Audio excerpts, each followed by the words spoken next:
Pemirsa, kasus anyar terkonfirmasi positif COVID-19 ring Kabupaten Buleleng, Nyinahang, Penadunan.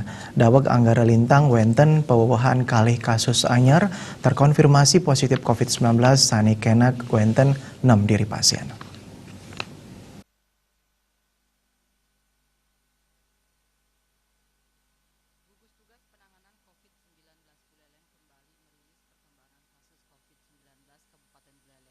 Data Selasa 29 September 2020 menunjukkan penambahan kasus terkonfirmasi baru sebanyak 2 orang asal Kecamatan Buleleng, sehingga secara kumulatif jumlah kasus terkonfirmasi baru sebanyak 819 orang.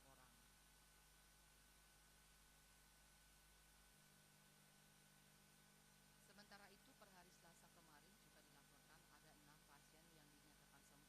Sementara untuk kasus kematian terjadi di Kecamatan Sukasada.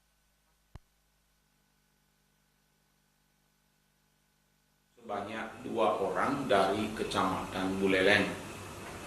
Kedua, sembuh yaitu 1 Kecamatan Banjar sebanyak 2 orang, 2 Kecamatan Sukasada sebanyak 2 orang, 3 Kecamatan Buleleng sebanyak 1 orang, 4 Kecamatan Tejepule sebanyak 1 orang.